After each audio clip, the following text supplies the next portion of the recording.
Okay, we're back with another Q&A video. It's a pleasure interacting with you viewers who more often than not come up with unique questions. Speaking of which, I thank all of you who've posted questions. Let's begin. Did you ever witness anyone bad-mouthing members that were shelved, like Frankie Lastarino or Boat Barada?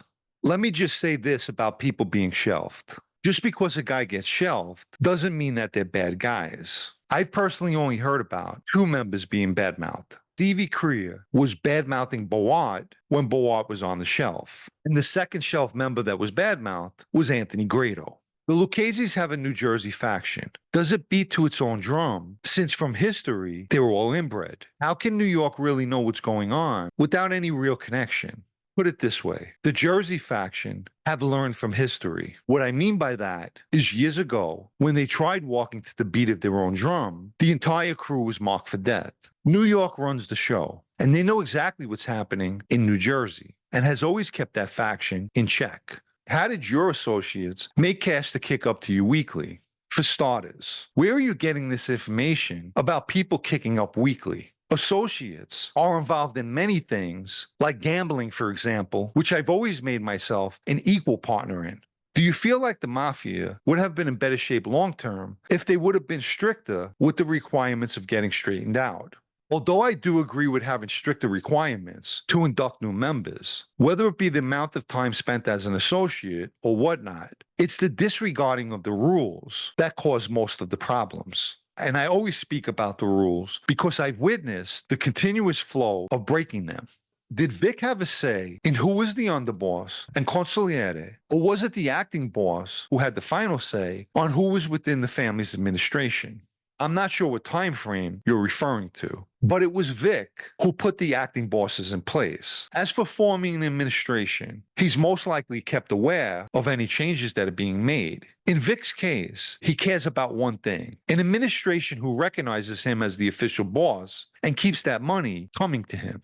Did you know how Frankie Papani got his nickname Frankie Bones and later Frankie Sharp? Why did his nickname change? I don't know how he acquired his first nickname, and his new nickname was one he requested that guys call him. Why he wanted to change it, I have no idea. You mentioned in a previous video that Big John tried to suck up to Neil Migliore. Did you know of anyone else who did the same? And as to your knowledge, did Neil have any animosity towards the Brooklyn faction for their role in trying to hit him years ago? Besides Big John, Johnny Sideburns was also trying to butter up to Neil. As for the attempted hit, Neil knew exactly where that came from, and he had a lot of resentment for many people. During your incarceration, were you able to find ways to cook in your cell, such as using an electric coil, etc.? Or did you have to rely on the food served by the institution? The commissary sold stingers, which were heating elements that you placed in the water. I hardly ever ate in the mess hall, and have to admit, we did eat very good in prison and cooked every night. In Fishkill, our unit had a full kitchen with a stove, oven, and pots and pans. As the Mafia continues to decline, do you think it's plausible that we could start to see some of the families merging, such as the Cavalcanti family? Personally, I don't see that ever happening. If, for instance, the Cavalcanti family dwindles down to a few guys, I think it'll just be over for them. But that's just my opinion. Have you seen the documentary on Netflix regarding the mob in Canada? And this is a question someone else mentioned, Mafia's Most Wanted, regarding organized crime in Canada. I have seen it advertised, and I did watch the first episode, but that was it. Here's another Netflix question. What do you think of the new Netflix documentary on the Philly mob? I haven't seen it, so I have no opinion. Before a ruling panel could be installed, could a soldier become a member of the ruling panel? What would happen to the rest of the family's administration, such as the underboss and consigliere? Again, ruling panels are put in place to help run the family. If, for instance, the administration is jammed up legally, typically it's captains or administration members who make up a panel. Could a member be placed on a panel? Yes. Did you know of any of the associates that Spanky had around him? I've seen associates with Spanky, but I didn't personally know any of them, with the exception of Mike Chowowski, the owner of Sky Material in Flushing, Queens. The owner of a concrete plant owed this guy money, and we collected over $100,000 for him. Then Sideburns came to me and told me that Spanky said that the guy was wired during a conversation we all had in his office, which I always believed to be bullshit. Would you consider Joey Librano to be an earner or politician? I've only seen Joey one time outside of prison, and that was on the night of the last Lucchese wake that I attended. So I really don't know much about his earnings or if he was a politician. There's been criticism of some made guys for being on social media, saying it's basically breaking the oath of omerta. Considering that it's impossible to run a business today without social media and that there's money to be made, do you think it is or will come to be tolerated as a necessity? I've said this numerous times. No one in the mob should be on social media in any capacity. Of course, if there's an Instagram for a legitimate business, that's a different story. A guy could have that with zero pictures of himself or interactions by him.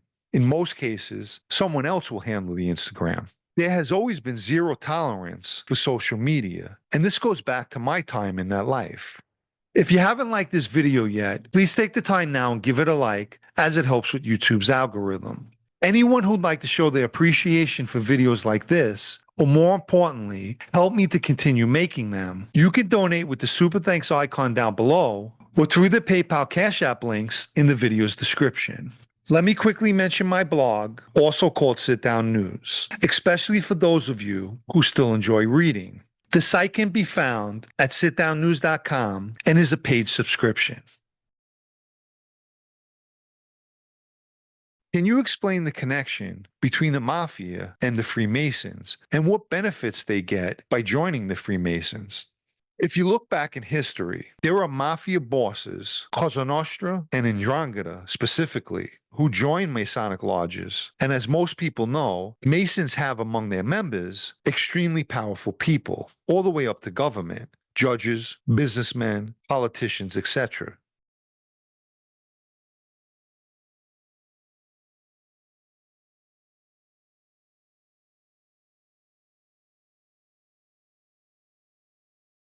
And it's also a proven fact that Masons, like Lucchese, the Grand Master of the P2 Lodge, had significant power within Sicilian Cosa Nostra, decision-making power.